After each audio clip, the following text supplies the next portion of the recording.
عمران خان صاحب اور بشرا be be صاحبہ کو توشہ خانہ کیس میں 14 سال قید کی سزا سنائی گئی۔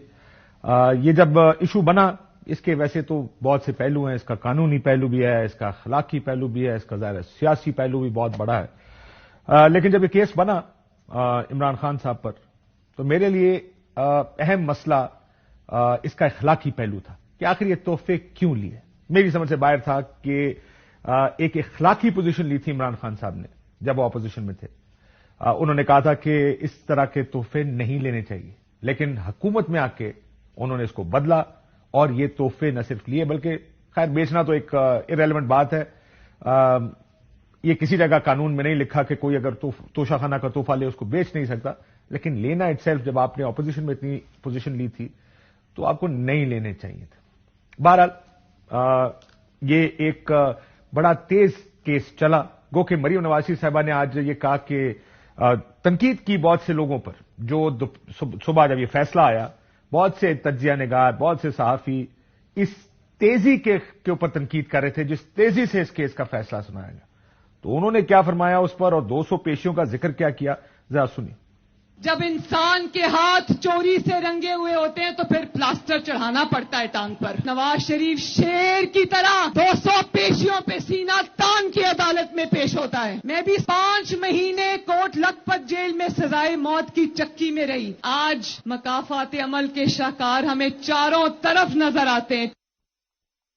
اسی اس میں میں آپ کو آگے چل کے سناؤں گا۔ انہوں نے کہا یہ میں آج سن رہی تھی، لوگ تنقید کر رہے تھے 200 پیشیاں بکتی ہیں۔ 200 پیشیوں کا مطلب 200 دن کی پیشیاں چلی ہوں گی، چھٹیاں ڈال لیں تو شاید 250-300 دن کیس چلا ہوگا۔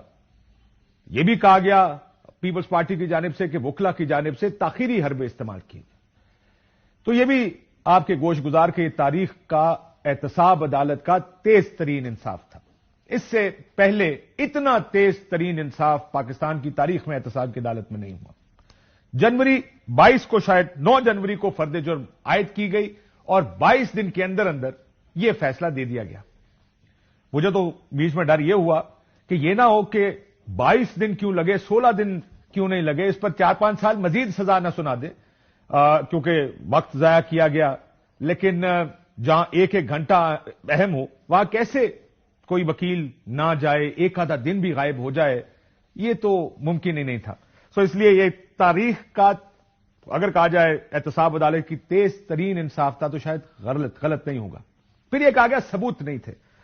الزامات کیا تھے؟ الزامات یہ تھے کہ توشہ خانہ سے تحائف لیے گئے، ایک اخلاقی پہلو تھا اس کا، کہا گیا اس کو انڈر ایویلیویٹ کیا گیا، یہ دوسرا پہلو تھا۔ اور تیسرا یہ بھی کہا گیا حکومت کی جانب سے، جب پی ڈی ایم گورنمنٹ آئی تو پہلے اس وقت رمضان تھا، رمضان میں ایک افطاری پر اس وقت کے وزیر اعظم شہباز شریف صاحب نے یہ کہا کہ ان کے تحفوں کو بیچا پہلے گیا اور رقم بعد میں خزانے میں اور توشہ خانہ میں جمع کرائی گئی۔ یہ الزام جو آخری والا تھا، یہ تو کبھی الزام بنا نہیں تھا یا نہیں، ظاہر ہے اس کو تو ثابت کرنا پڑتا، لیکن جو بھی ثبوت تھا وہ سرکار کی جانب سے دیے جانے چاہیے تھے۔ اور کیوں دیے جانے چاہیے تھے کہ توشہ خانے کی قیمت کا تعین کیسے ہوتا، اس کا ایک طریقہ کار ہے۔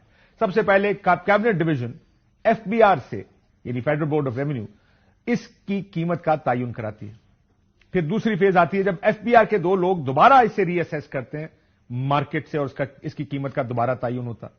پھر حکومت کی جانب سے تیسری فیز میں شارٹ لسٹ کمپنی ہوتی ہے جو اس کی قیمت کا تعین کرتی ہے۔ جو کمپنی جس نے اس کی تعین کیا اس قیمت کا، وہ میاں نواز شریف صاحب کے دور میں ہائر ہوئی تھی، جنہوں نے اس کا تعین کیا تیسری فیز میں۔ سو یہ ہے ایک پروسیس توشہ خانہ کا۔ سو اب ظاہر ہے اگر آپ نے یہ کنٹیسٹ کرنا ہے کہ یہ نہیں ہوا اور اس کا تعین ٹھیک نہیں ہوا، تو یہ 3 جو پروسیسز تھے ان پر کیوں جرا نہیں کی گئی، ان کے خلاف ایف آئی آرز کیوں نہیں کاٹی گئی، ان لوگوں کو کیوں نہیں پکڑا گیا جو غلط تعین کرتے رہے۔ میں آؤں گا، ایک شعیب عباسی نامی صاحب ہیں، انہوں نے کہا کہ میں نے وزیر اعظم تھے اس لیے اس کو انڈر ویلیو کر دیا، نہ مجھے پیسے دیے نہ مجھے آفر ہوئی۔ بہرحال اس کے اوپر میں آتا ہوں، لیکن جو سب سے دلچسپ اس کا پہلو تھا وہ جو گواہ تھے جنہوں نے اس کی اسیسمنٹ کی دبئی میں، جس نے یہ قیمت کا تعین کیا دبئی میں، ان کا نام عمران بشیر مسیح تھا۔ اگر آپ ان کو دیکھیں وہ انٹر پاس ہیں، 8 سال انہوں نے خود بتایا کورٹ میں جب سوال پوچھا گیا کہ میں BCom پاس نہیں کر سکا. وہ جیولری کی ایک دکان پر پارٹ ٹائم سیلز مین ہے اور ان کے پاس جیولری پرکھنے کی کوئی تعلیم نہیں. جب ان سے پوچھا گیا کہ آپ کی تنخواہ کتنی ہے تو کہا کہ 3800 درہم ان کی تنخواہ ہے, جو دبئی کے حوالے سے اگر کہا جائے کہ مزدوروں اور لیبر کی تنخواہ تو شاید غلط نہیں ہوگا. تو کہا پھر آپ گزارا کیسے کرتے ہیں؟ انہوں نے کہا میں گاڑیوں کے ایک شو روم یا اسپیئر پارٹس کا جو دکان ہے اس پر پارٹ ٹائم کام کرتا ہوں. جس کمپنی کو انہوں نے کہا کہ مبینہ طور پر اس کمپنی میں کام کرتے ہیں اس کا کوئی کاغذ ان کے پاس نہیں تھا. یہ اتنے ایکسپرٹ گواہ تھے, ان کو یہ بھی پتا نہیں تھا کہ ہیرے کا وزن کیرٹ میں ہوتا یا گرام میں ہوتا. جو لوگ ہیرا جانتے ہوں گے ہیروں کے بارے میں وہ یہ جانتے ہیں کہ گرام میں سونا ہوتا ہے, ہیرا ہمیشہ کیرٹ میں ہوتا. لیکن انہوں نے جگہ جگہ گرام بھی لکھا ہوا تھا. جب ان سے پوچھا گیا کہ آپ, انہوں نے خود کہا کہ مجھے تصویریں بھیجی گئیں اور کہا گیا کہ اور اس کی اسپیسیفکیشنز بتائی گئی اور کہا گیا کہ اس کا اسیسمنٹ کرائیں. تو میں نے تصویروں کی بنیاد پر اسیسمنٹ کی. تو جو وکیل شہباز کھوسہ صاحب نے ایک تصویر دی اور کہا کہ یہ ایک ہیرا ہے, آپ اس کو پرکھے میں بتائیں کہ اس کو آپ اسیس کر سکتے ہیں. انہوں نے کہا جی نہیں.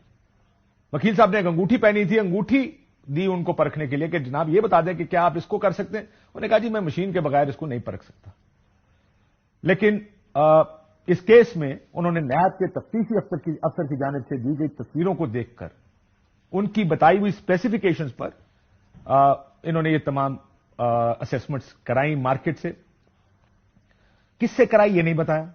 ڈائمنڈ پرکھنے کی کوئی رپورٹ نہیں تھی.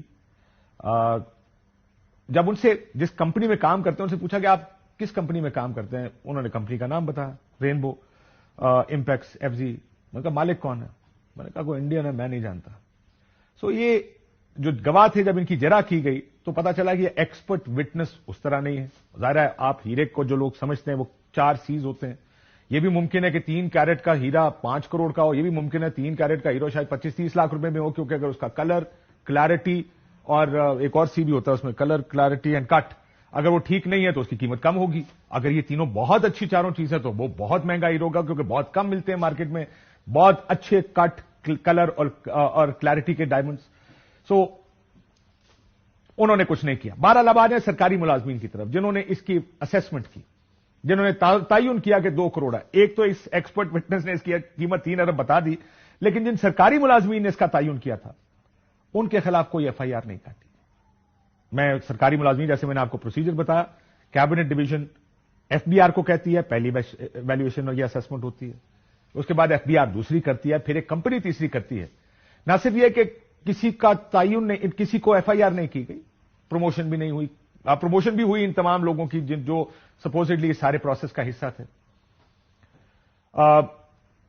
حکومت کی طرف سے قیمت کا تعین جس کمپنی کی جانب سے کیا گیا 2016 سے موجود ہے, اور شاید میاں نواز شریف صاحب, آئی ایم شور یقیناً میاں نواز شریف صاحب کو ملے توشہ خانہ کے تحفے, شاید خاقان عباسی صاحب کو ملے توشہ خانہ کے تحفے, اور شہباز شریف صاحب کے انہوں نے ایویلویٹ کیے. شاید ایک شعیب عباسی صاحب جو خود انہوں نے پارڈن کے لیے کہا نیب کو, ان کی جرح نہیں کرنے دی گئی. انہوں نے یہ کہا کہ ان کو خود گئے نیب کے پاس, ضمیر جاگا, اور انہوں نے کہا کہ مجھے کہا کسی نے نہیں, کوئی پیسے نہیں ملے, کسی نے آفر نہیں کی, بٹ کیونکہ وزیر اعظم تھے میں نے ان کی قیمت کم لگا دی.